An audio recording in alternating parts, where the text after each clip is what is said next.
Hey, Holy, how are you? Hey, Jason, I'm good. How are you? I'm good. Good. Welcome to House Rules, a Heroes and Hooligans talk show. We are so pleased to have you with us. My name is Jason. This is my co-host, Holy. Each episode, we bring you someone talented and interesting from the TTRPG community, the world of art, the Heroes and Hooligans community. And this week, we have Paul, aka Ampersand, uh, a part-time person. We'll get into what that means. A full-time nerd. Ampersand makes D&D content on Twitch and YouTube, specializing in storytelling, which I love, descriptive language, and world immersion. Welcome, Paul, or welcome, Ampersand. Which one do you want to be called? Just Paul. You've done the Paul, aka Ampersand, so just Paul from now on. And thank you, both of you, very much for having me. Very Yeah, excited to talk to you both about everything, man. awesome. So we start light. And we start with a question. Holy, why don't you hit us with the first question? Okay. So I will preface this question by saying there is no right or wrong answer, contrary to Jason belief. Okay. So if in this moment, in the real world, where it is right now, 2022, whatever the fucking date today is, you were given the opportunity to have one of two superpowers, flying or invisibility, which would it be and why? Invisibility. I think flying just has all the benefits of flying. I just wouldn't benefit from. Like, assuming you can go in any direction when you're flying, I don't go enough places, to be completely honest. It would be cheaper to get to work. So 3 out of 7 days of the week, I could have one use for it. I don't think it'd be much quicker to the shop. Whereas invisibility would mean people don't bother me. I could also mess with people who annoy me, which I quite like. It would also probably help a lot in my customer service background.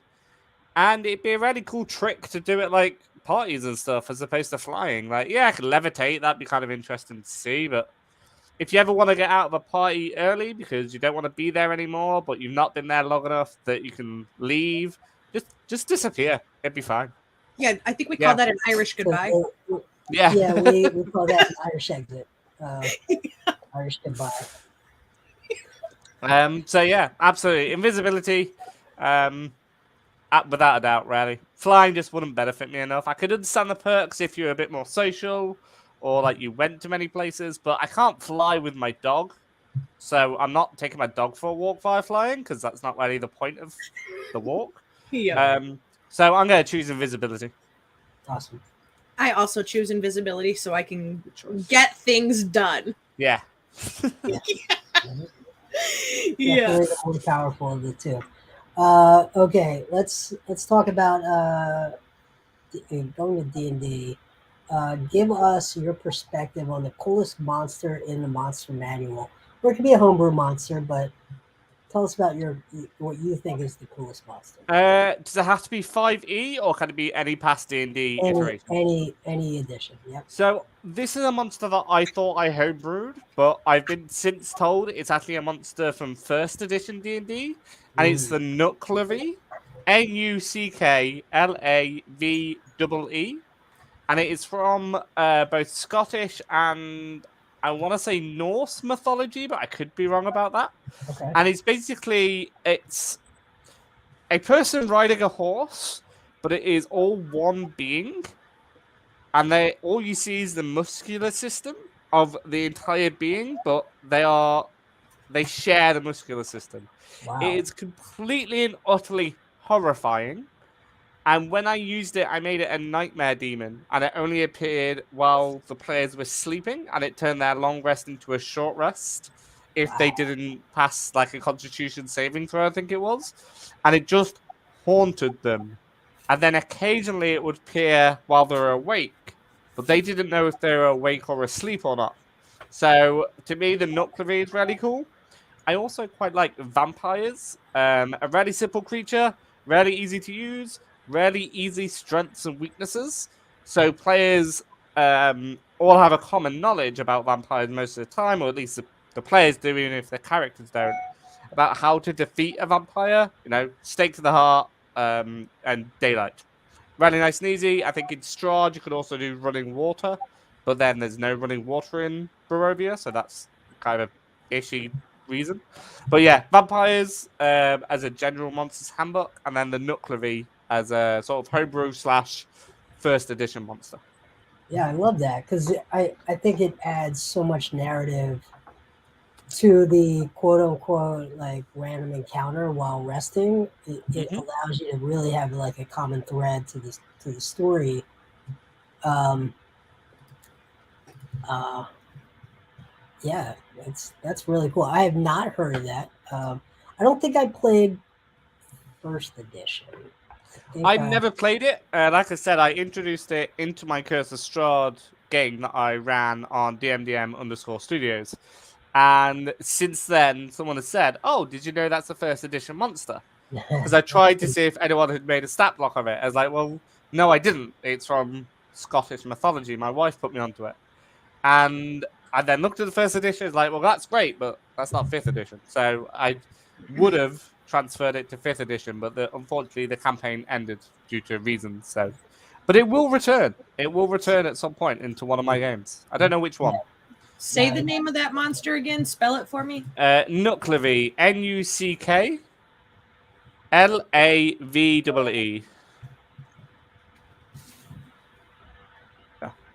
There you go. You got it. There you go. I love that. I love that. I've never heard of it, and I love it. Yeah.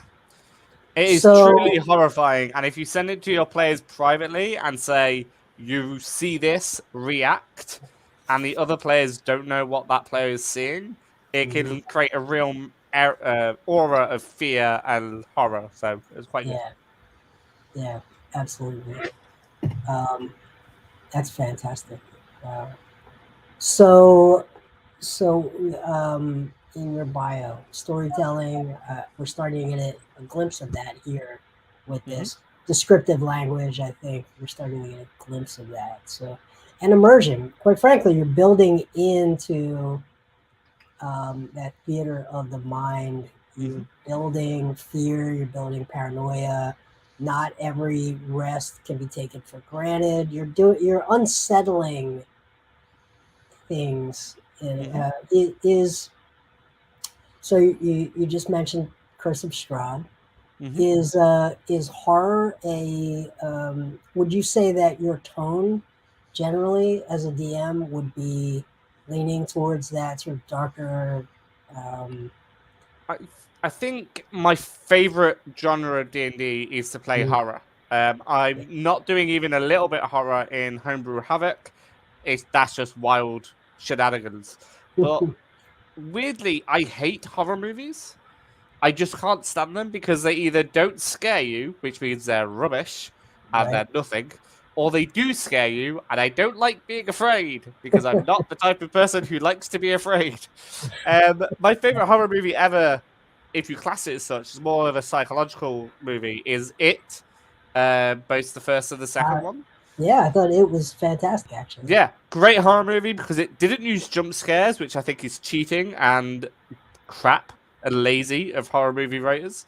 And it properly played on the characters and the audience's fears, which I rarely like doing.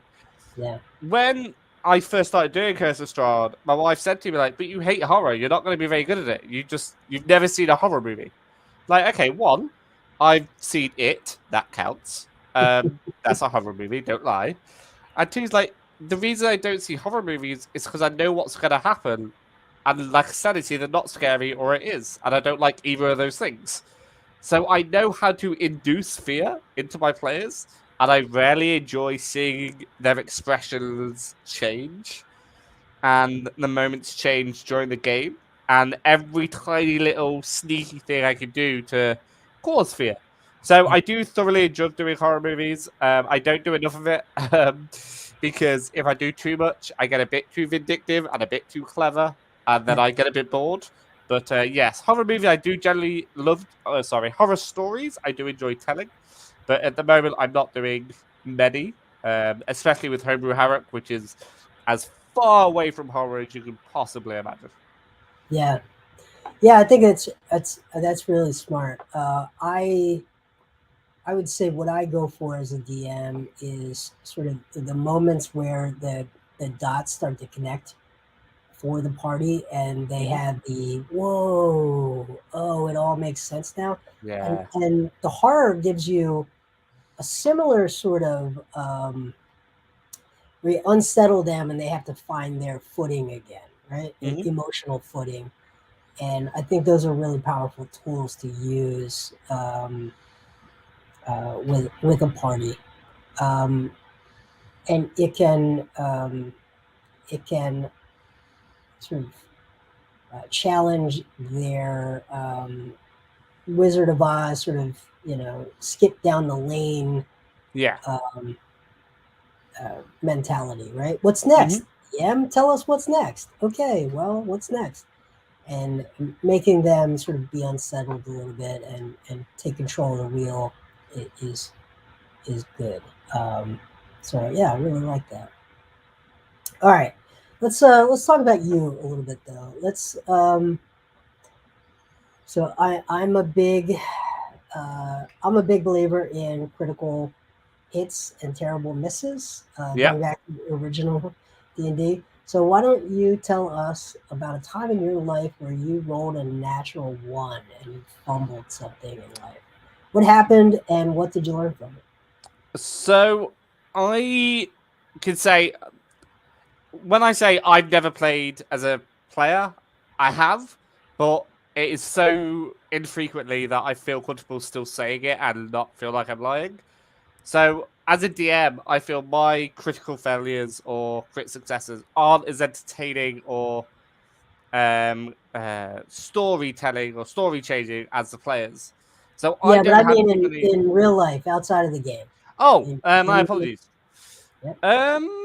Great option. A crit failure in real life, probably loads. So there was. I come from an entertainment background. I've done stand-up comedy, not Oh, lots, but and not recently by far. Um, there was a time when I was doing stand-up comedy. It was one of the first times I've ever done it, and I was nervous as hell. I was sweating. I was panicking. I was like, "Oh my god, what if they don't find me funny? What if no one laughs? What if they do laugh but at the wrong point?" All the nerves were kicking in, yeah. and I was like, one of my friends was like, "Yeah, take a shot of this. This will calm you down." I was like, "Yeah, that sounds fine. Yeah." Sure, It sure. was a shot of absinthe, which was apparently about 75% alcohol. I was like, afterwards, when I recovered, I was like, why did you think that would calm me down? Yeah. Let's ease into that. Let's start with something a little bit less than Let's absinthe. start with the Guinness, please. Yeah, like something we can move up. Absinthe is the L journey. What are you doing? I took a shot of it and I threw up. Oh, So 10 minutes before I was about to go on stage for one of my first ever stand-up routines, I threw up. It wasn't a lot of sick, but it was more sick than I would have liked to have done before I did stand-up. Still did it. After good. that, I realized that was the worst it's probably ever going to be. After this, it'll be easy. And I did it a couple more times, and then I had to stop because I moved away and didn't get back into it. But yeah, I would say having a single shot and then throwing up before going on stage was like the biggest crit fail I've ever done. So this is only tangentially related, but I used to play in a punk rock band, and I was originally a drummer, and but in the few years before COVID, I started doing some frontman stuff. So singing about half of the set, I would be the frontman and sing. And one of our songs was "God Save the Queen," and we're in an Irish pub, and there's probably 150 people in the pub or so, Mm. and but in a fairly small room, so it felt packed. And I got on stage and I said, "Is anybody here from the UK?" I expected no one. We're in Philadelphia in the US, right? I expect no one, and I hear a table just like, "Yeah!" I'm like, "Ooh, apologies in advance." And then we launched into God Save the Queen. So by God Save the, not the anthem, but Mm. by the Sex Pistols, I should Ah, clarify. yeah. uh, no, I guess God Save the Queen is actually an is it an anthem? Is it the national anthem? It's our national anthem, God Save Our Yeah. Queen. No, I Yeah, was doing the Sex Pistols version, which is right. much less. I thought God, like the national anthem was a weird thing to do as an Irish band, but I was going for it. Like, yeah, but Yeah, here's a sense. that would be real punk rock actually. To Yeah. go to an Irish pub and sing earnestly sing the British national anthem. That would be punk rock actually. Yeah. It'd be punching down though. Let's face it. Paulie, do you have do you have a fumble? Yes, many fumbles. Let me think. This week's fumble. What did I did this week that was a fumble? A few things. I'm really, really good at fumbling my scheduling, double booking myself, or forgetting to put a meeting in my calendar. So that's my crit unsuccess this week. Is yeah, I got 30 meetings today, and I have 2 of them on my calendar. Good job, you. Way to go. Good job, you. Yeah.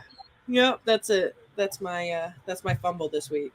All right, well, let's flip it. What's been Paul? What's been your natural 20? What's been your lucky break? What's been your natural 20? I think potentially, and it's gonna sound cheesy, but the way me and my wife met properly for the first time, the very first time that we met, a lot of my stories involve alcohol. I was plastered. This is my younger days, by the way, everyone, back when I could handle it. I was plastered. I don't remember the night at all. I just remember she looked like a zebra crossing, and it was because of the Halloween house party while I was at uni. And she was wearing a black and white dress. I was like, yeah, you're a zebra crossing. Whatever.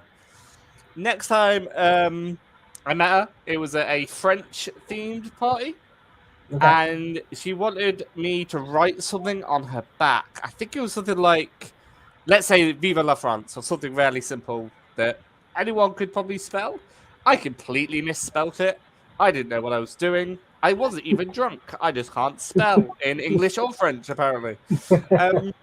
And she was really annoyed at me. And she's like, oh my God, I can't believe you spelled it wrong.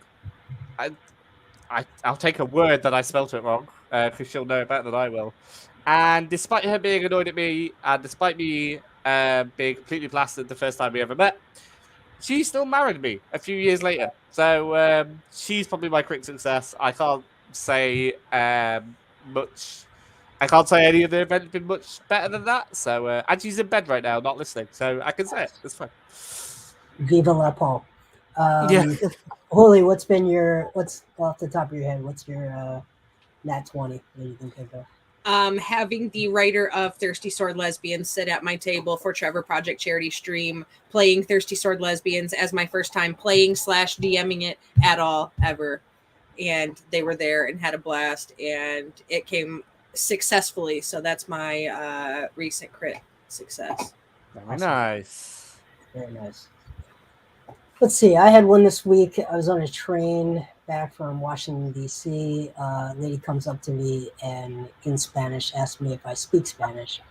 And I said, no. And she then in Spanish goes on to ask me where the bathroom is. And I just understood what she meant. So I just pointed her at the bathroom. So, yeah. So that was my lucky break this week. Oh, very nice. Yeah. All right. Let's see.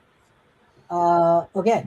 I feel like we can all feel misunderstood, especially at certain times in life. Those around us that we want to sort of know us, we expect to know who we really are. There are times where we realize maybe they don't understand who we really are. So, Paul, what do you think people misunderstand about you most? I think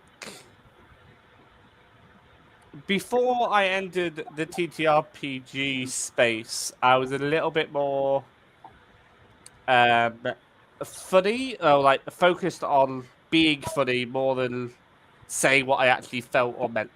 I was always the first one to make a joke, even at my own expense or within reason somebody else's expense. Sure.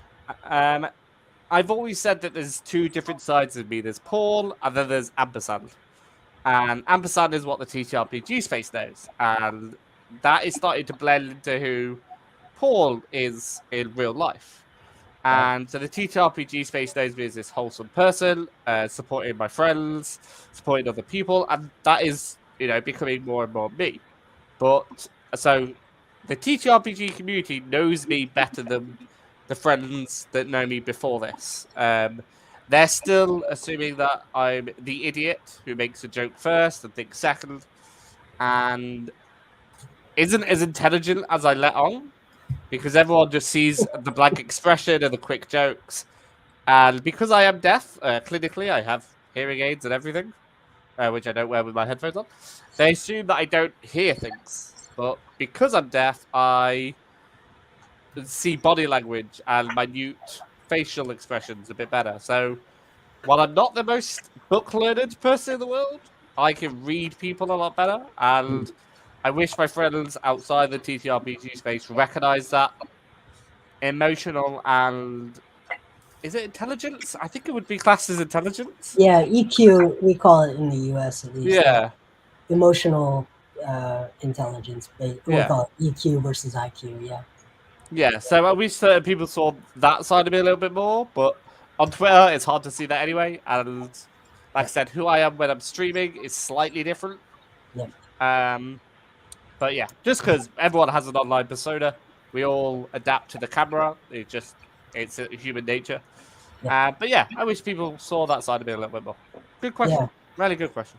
And it's a really powerful thing when you can release the tension with a quick joke, and you built that sort of bag of tricks. And then what D&D will allow you to do, especially as a DM, is take some time to build tension and know that you have the tools to release it at the right time. And then you as a comedian, you know this, that comedy is all about building tension and then releasing it, letting people off the hook,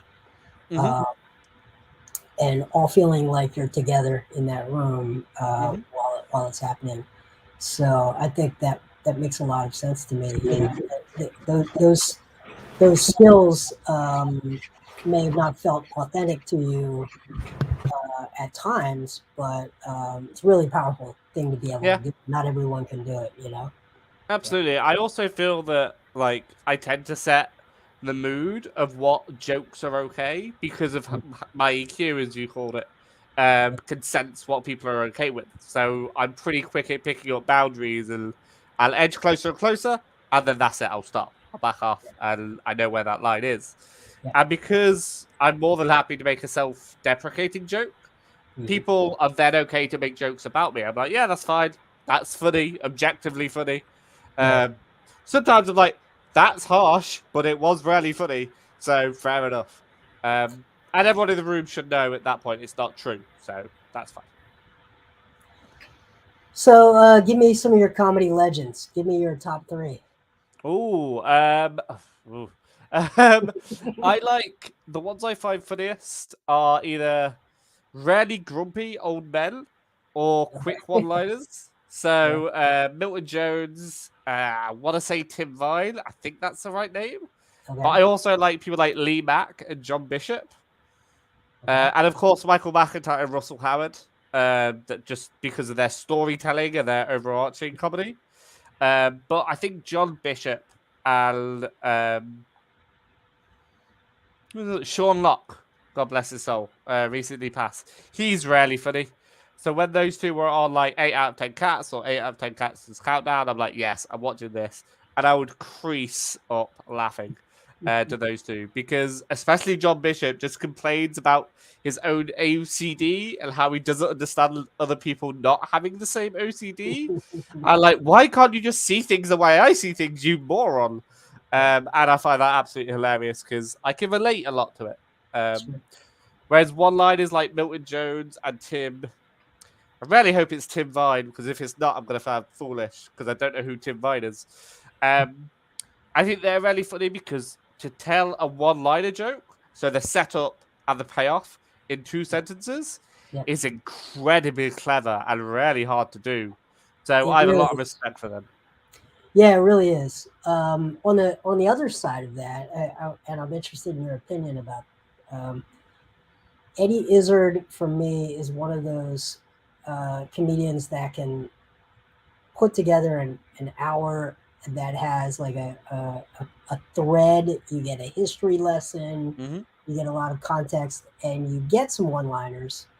Um, and for me, he's Dressed to Kill is one of the best hours of stand-up ever made.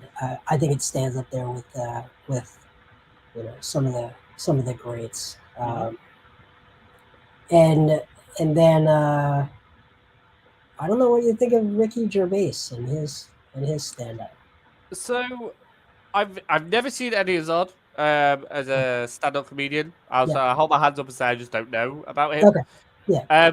But while Ricky Gervais, I've never strictly seen doing his stand-up. I've seen a lot of him appearing on talk shows and his Mhm. opinion about controversial comedy, and Yeah. him saying you can make a joke, people can find it funny, or they cannot, and they can give you feedback on that, and Yeah. you can choose whether or not you care. Yeah. And I think he's right in that respect. But Yeah. I also feel people should probably care a lot more than some of them do. But at the same time, because I know Jimmy Carr is another controversial comedian as well, Yep. I think Absolutely. Yes. there is a difference between going to see Jimmy Carr at a Jimmy Carr show versus going to see Jimmy Carr on like a panel show, like Mhm. let's say Mock the Week or something. If you're going to a Jimmy Carr show, it's because you should probably know Jimmy Carr and the level of comedy he's going to be doing. And Yeah. if you don't, Jimmy Carr should not be your introduction to comedy. You should work No. up to Jimmy Carr. Same with Ricky Gervais, same with some American comedians like. Oh, I can't think of a single American comedian there. Dave But Chappelle. Let's say yeah, Dave Chappelle. you should like work up to that. And if you're going to his show and then you get offended, I'm like, wow, like you went to a Jimmy Carr show, dude. Like he's gonna do on the line comedy. Hmm. And people who like don't watch his Netflix specials or get offended by his Netflix specials, like if it's one of his own shows, he has a reputation to keep up as a controversial comedian. He's built his entire career on that. He's not going to stop now, unfortunately. Maybe he should, and the boundaries of the jokes that he makes should change over the past, let's say, 10 years or 15 years that he's been doing comedy. But I do like Ricky Gervais's outlook of you can choose whether or not to offend people. You can't choose whether or not, you can't choose what they are offended by. You can Yeah. only choose whether or not you care that you've offended people. Yeah. For me, he's done some work that I really like.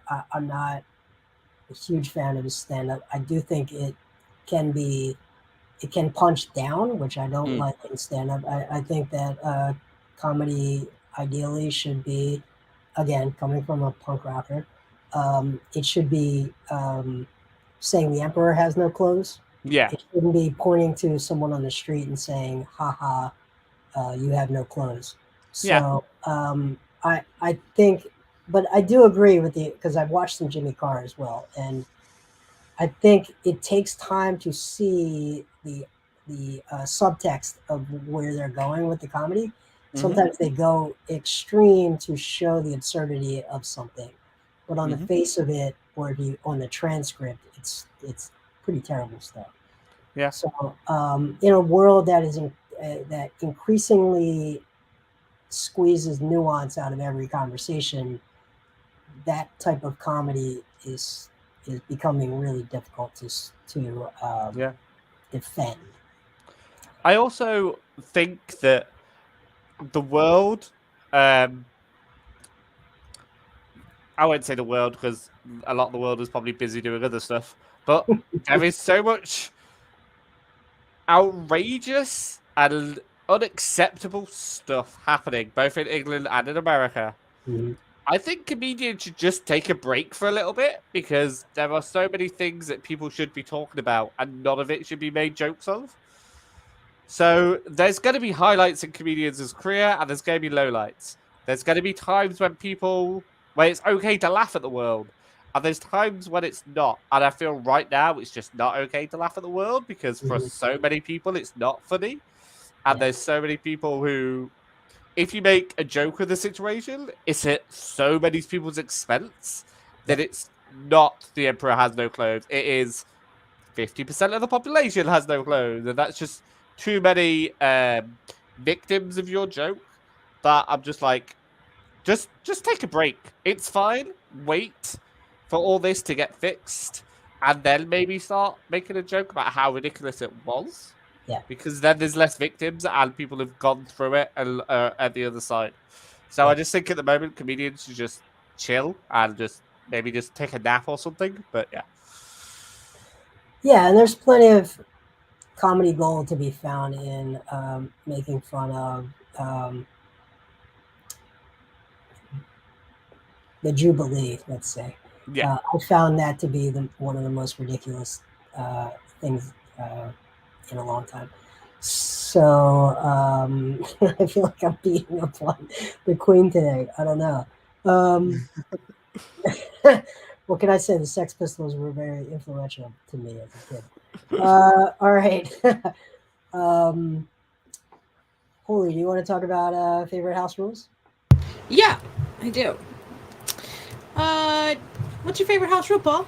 You got any at your table that are like special rules that you do outside of Raw, or even across any different TTRPGs? Because I know you play a few things outside of D&D.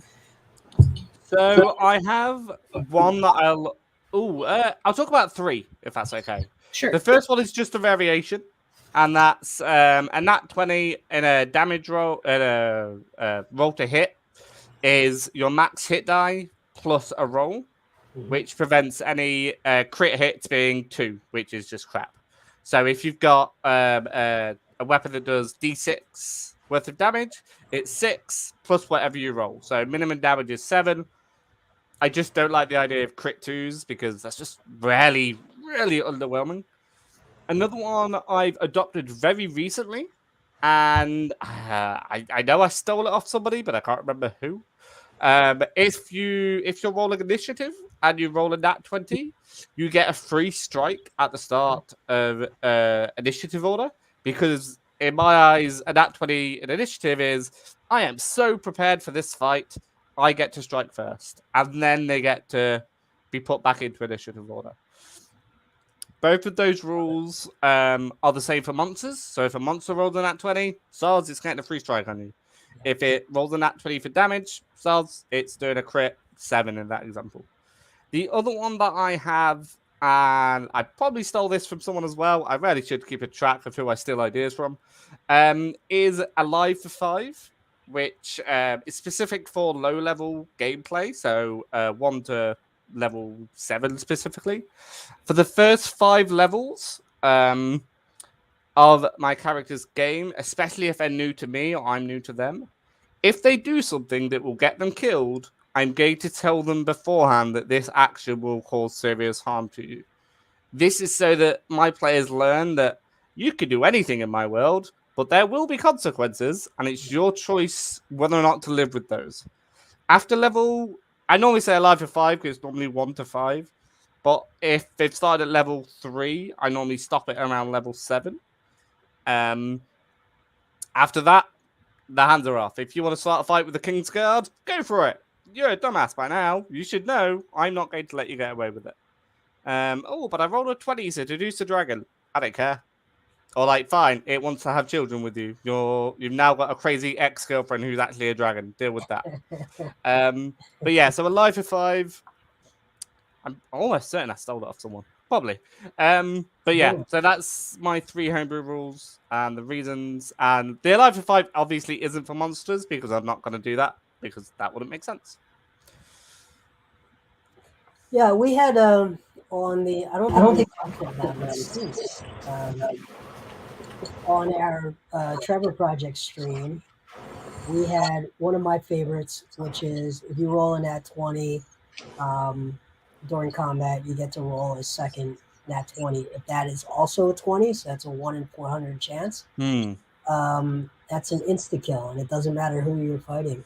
And we had that happen in the final boss fight. Nice. A prismatic, ancient prismatic dragon was taken down.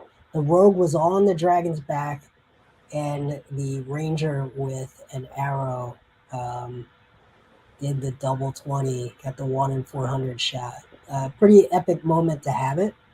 Yeah, it was a prismatic dragon. We homebrewed that one, played by Mistress Winter, one of our talented voice actors and DMs. Pretty epic moment. Couldn't have asked for a better moment for it to happen. We were all exhausted. It was 6 hours in. Yeah. It's one we talked about here. You know who it was, Paul? It was Odie. Odie rolled Odysseus. He got the killing Very nice. double critical kill for the end of the show was Odie. Yeah. Whose Very entire nice. family showed up in our audience and donated a bunch of money to the charity and like supported him for the whole show. That was really cool. Very nice. Yeah, I've got a similar story, if I may. It was Yeah. actually my wife that did it, and it was a homebrew game, and she was basically playing Thor from the Avengers. Had Mjolnir and everything. And she was quite new to D&D at the time, and she was against a giant adult blue dragon. Mhm. And there was most of the Avengers there with different people playing them. And she said, "Can I jump on its back?" I was like, "Yeah, sure, whatever. There's no reason Thor can't do that." Roll for athletics, 18. Yeah, that's probably jumps on his back, fine. And then she's like, "Can I let go of Mjolnir?" I was like, well, yeah, I can't really stop you from letting go of your weapon. That's entirely your choice. I don't know. What we're going to do is say, no, it's glued to your hand. And so I went, yeah. It's like, can I let go of the weapon on the dragon's head? I was like, yeah. Dragon is not worthy. So the dragon fell into the fountain that was beneath it. And a giant adult blue dragon drowned in about 4 inches of water because it landed in a fountain. And I'm like, well, it can't lift its head. It's not worthy to lift Mjolnir. So it's like, okay, well, we'll wait around for combat to end, but the dragon eventually drowns. And I'm like, oh, okay. I mean, she loved it. She thought it was amazing. And she was like, yeah, great, fantastic. I slayed this dragon. I'm like, yeah, that was good. Well done. It's such a bitter moment for me. I'm like, Yeah. fine. Yeah, you're just, I Killed like my how you dragon. said, yeah, well done. Yeah, like, yeah, that was really clever. Yes, not invited back. I think I think as DMs we have to sometimes emotionally separate ourselves, process versus outcomes, and when the players come up with something really cool, even if it isn't how the storyboard was sort of thought through for us, we have to roll with those. So Yeah, absolutely. yeah, fantastic. Those epic moments are what the whole game is about. Holy, do you have a house rule in mind? I'm still trying to figure out like a way to balance my nat 20s the same way I have my critical one system, because I have my critical one system down to a science.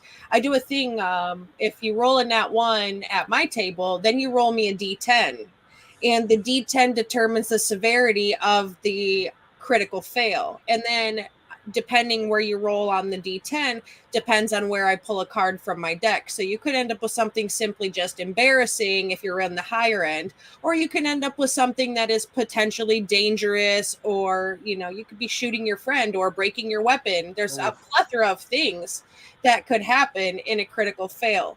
And the reason I do this is, for one, I'm not a combat heavy GM. I think combat's fucking actually boring, and I like to make combat entertaining, and I tend to run 5, 6, sometimes 8 players at a party. I never have small groups. Combat can be so long.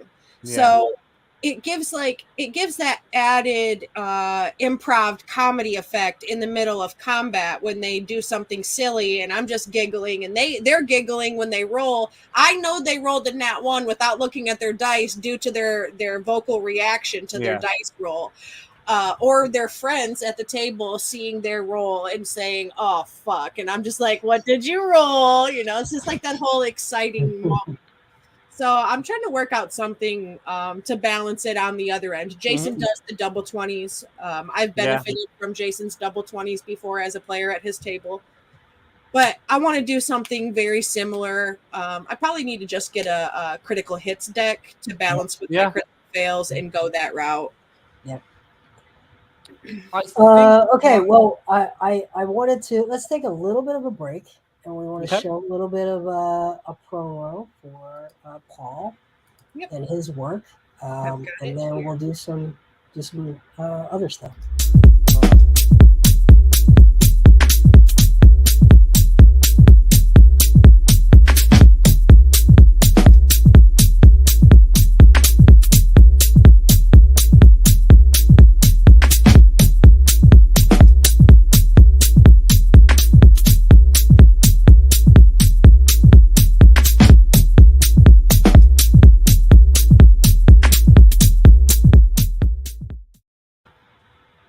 Doesn't that music make you just want to dance? I was dancing, yes. It's like a cross between Cuban and boots and pants disco.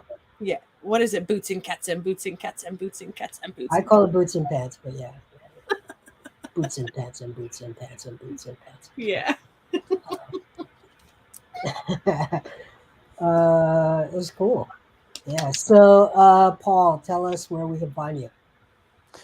So you can find me on a multitude of places nowadays. You can find me on Twitter at Ampersand20, on Twitch, Ampersand20 again. You'll find me there Tuesday evenings BST and Thursday evenings BST, 7 p.m. So about 5.5 hours ago, you can find me. I'm slowly getting on TikTok, but boy, is it a young person's game. And I'm no longer a young person. So it's scary, and I have no idea what I'm doing. But I'm trying. I think I'm at Ampersand20 there as well. You can also join my Discord. If I don't know what the name of the Discord is. Ampersand Productions, I think. But if you go to my Twitter and then follow my links, you'll get to Discord eventually. And YouTube. We've just finished the first season of Cal's Questions. We ended it with the wonderful Cal, and season 2 will be starting in about 3 weeks.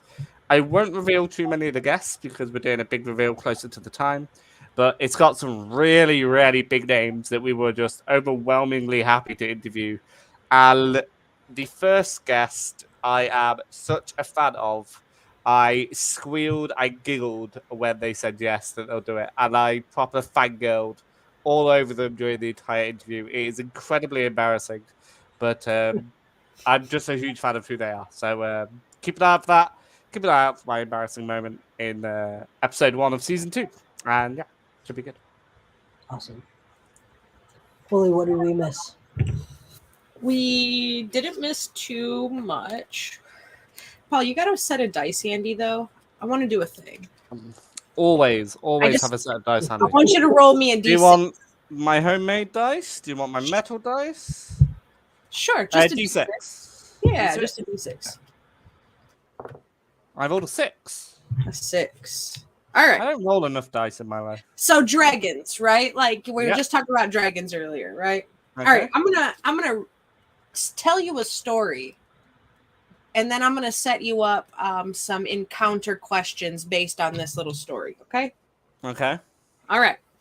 So, Criddle pressed himself against the moss-covered tree and tried to stay still. If he moved, Gretus the dragon would know he was there. Gretus craned his long, scaled neck around the twisted branches, looking through the marshy forest for any sign of disturbance. The dragon's piercing emerald eyes could see insects flitting in the stagnant air and tadpoles swimming perfect little circles in the water, but nothing else. No sign of the cloaked thief it detected mere moments ago. Human, I know you are hiding, hoping I will leave you to carry on your pitiful life. Criddle disagreed with the pitiful descriptor. but the rest was accurate. In a few moments, I will breathe a cloud of poison that will make you choke and vomit, revealing your location, and then I will grab you with a clawed hand and rend you limb from limb. That sounded quite unpleasant. Criddle's nose furrowed. If you step forth now and show yourself, I will ask you 3 questions and then grant you mercy. If you stay hidden, there is only death. Criddle has seconds to decide. Reveal himself and hope for the best, or quietly take a deep breath and try not to ingest any of the toxic fumes about to fill the air around him. All right, question time. What should Criddle do? If he steps forward, does the dragon instantly attack, or does it give him a chance to negotiate? What could Criddle even say to keep the dragon from eating him? And on the other hand, if he holds his breath, what happens when the dragon's poison cloud lasts longer than he can manage to breathe air? Up to you. So if I was writing the rest of it, I would say trust the dragon and reveal himself, and I hope that the dragon asks questions that. My apologies. What's the rogue's name? Criddle. Krydle. Criddle. Yeah. Hope that Criddle can answer them. The type of questions I would ask as well wouldn't be general knowledge or anything like that, because that's rather unfair on either the player or the character, if that's what we're going with. It would be to test Criddle's worthiness and loyalty to the dragon. I would rather him be loyal out of like friendship. So it'd be, what do you value most? Do you value this gold coin, this book, or this shiny golden dagger? And it would be a test for Criddle to, do you value money, do you value knowledge, or do you value power in terms of the blade? If he were to hide himself and the poison would outlast his ability to breathe, he'd probably just kind of die. The only way that I could really see him getting out of it, you said he was hiding behind a pillar, is that right? Mm-hmm. He could attempt to climb the pillar. I'm only thinking that because I've watched Star Wars recently, and that's what Padme does when she's escaping her execution. Could try and climb the pillar, but then he's going to reveal himself and probably get torn limb from limb.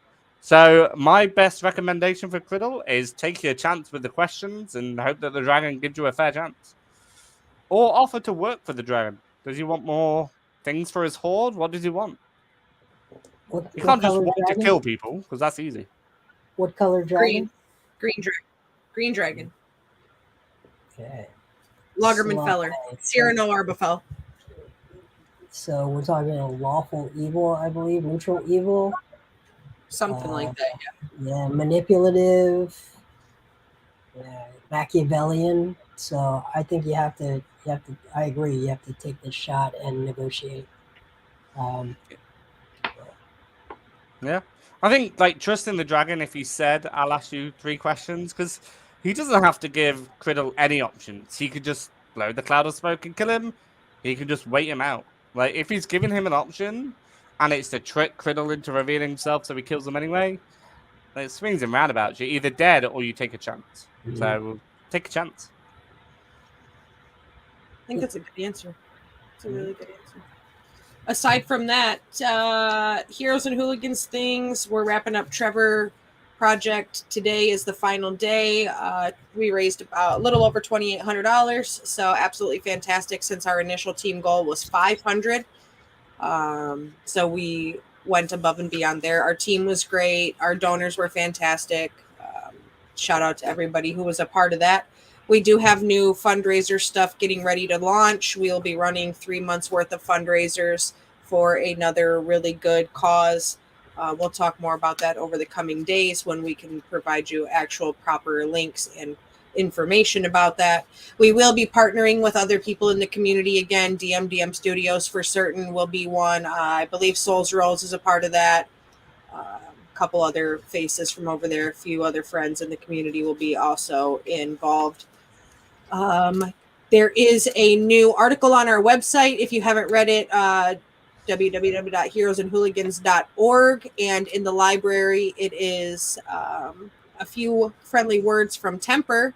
Temper is your party's healthcare companion. I read that. That was really good. You liked it, yeah? You did say you liked it. Yep. That Jason plays Temper on Wednesday nights. Ah, very nice. Temper is fantastic. And he may be an automaton, but he believes in autonomy. So hop over and read that and understand two things. One, you are not alone. And two, we will not be silent. Those are the two things to understand from reading that fucking article. Aside from that, I think that's all I've got for today, Jason. No, I'm good. Thanks to everyone who tunes in. Thanks, Paul, for joining us. It was great. Really appreciate the perspective. Always good to meet a stand-up. It's the loneliest thing in the world, but it's also the most free thing. You rely on no one else. It's pretty awesome. You are, yeah. So that's great. Really appreciate. We hit horror and comedy, which is really nice today. Appreciate you sharing some personal stuff, and congrats on the Nat 20 and your wife. So thanks for joining us. And I guess next week we will be on, and we'll have more details around our next charity with links. Again, just so everyone knows, we will have a fundraising link. We never touch that money; it never comes to us. It goes directly to that charity, and we'll have all that set up for next week. And we're excited for a push between now and the fall to try to advance some causes that we really believe in. All right. Do we have an outro? No, we usually just run our thing. Let's do it.